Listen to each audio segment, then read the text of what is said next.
Welcome to Sleepy Tales.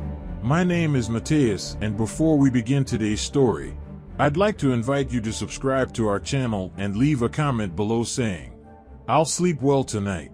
Now, sit back, relax, and let's dive into tonight's tale.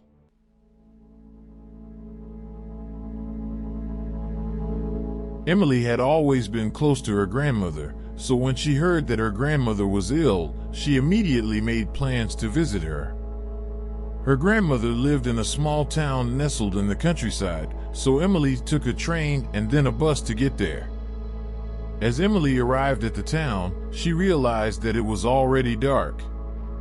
She had not expected the journey to take so long, and she knew that her grandmother would be worried about her. As she walked through the deserted streets, she saw a shadowy figure lurking in the shadows. Emily was initially scared, but the stranger stepped forward and introduced himself as John. John seemed friendly enough and offered to help Emily find her grandmother's house. As they walked, John talked about how he had grown up in the town and knew it like the back of his hand. Emily was grateful for his help and for the company, so she walked with him until they arrived at her grandmother's house. When they got there, Emily noticed that the house was eerily quiet. She called out to her grandmother, but there was no answer. John suggested that they go inside and check if her grandmother was all right.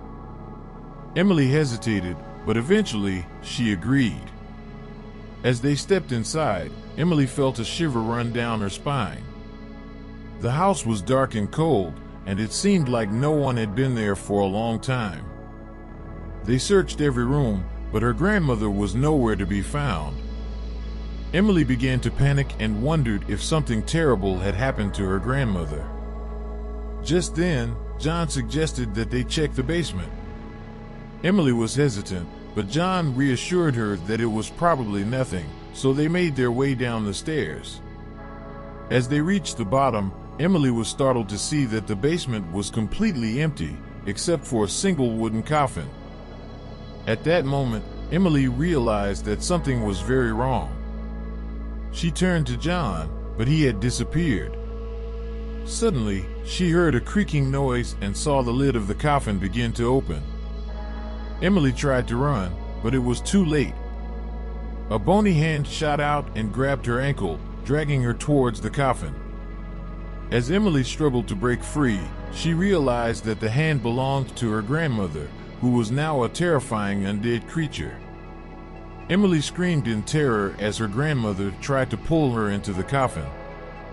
But just as she thought it was the end, John reappeared, holding a cross made of silver. The cross seemed to have a powerful effect on the undead creature, and her grandmother was thrown back by the sheer force of it. John explained that he was actually a ghost hunter, and he had been tracking the undead creature for months. He had known that Emily would be coming to visit her grandmother, and he had been waiting for her to arrive so he could finally put an end to the undead creature's reign of terror. John had been waiting for his moment to strike, and with Emily's help, he had finally managed to defeat the undead creature once and for all. Emily was relieved that the nightmare was finally over, but as she looked at John, she realized that he was not quite what he seemed. John explained that he was a spirit himself and that he had been dead for over a century. He had been cursed to roam the earth until he could defeat the undead creature that had been terrorizing the town for years.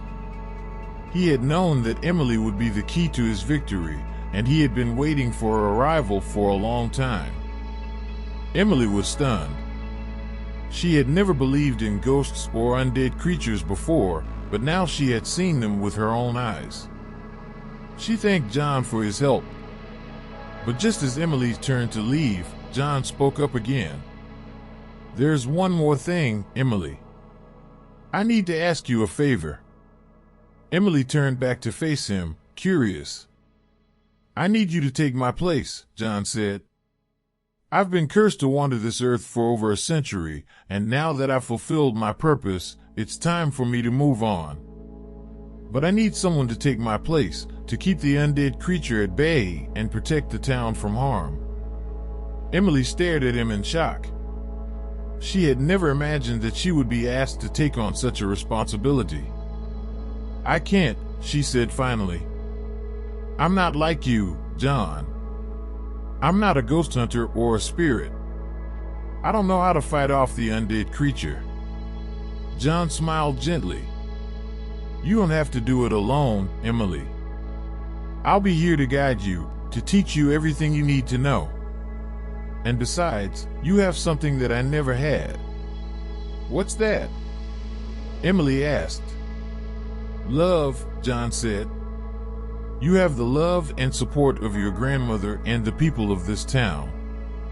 With that, you can do anything." Emily thought about it for a moment. She wasn't sure if she was ready to take on such a responsibility, but she knew that John was right. She had the love and support of her family and friends, and that was something that no curse or undead creature could ever take away. "Okay," she said finally. "I'll do it." John smiled, and then he disappeared. Emily was left standing in the basement, alone but not afraid.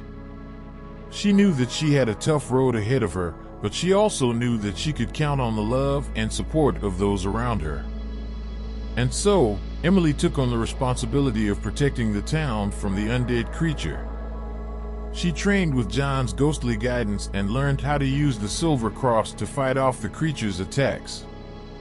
She worked tirelessly to keep the town safe and became a hero in the eyes of the people.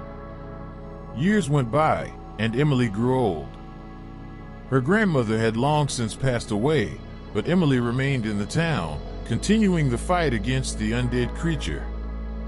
And then, one day, she felt a hand on her shoulder. She turned around to see John, smiling at her. "It's time," he said. Emily understood what he meant.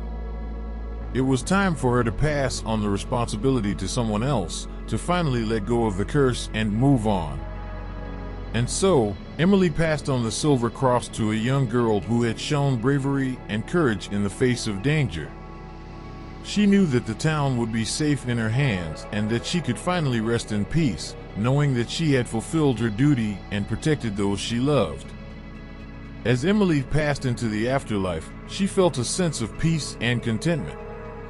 She knew that she had made a difference in the world and that she had left a legacy of bravery and love that would never be forgotten.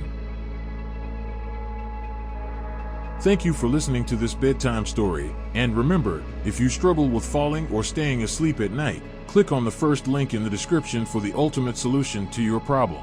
Now, choose one of these two videos and continue on our journey in the world of bedtime stories.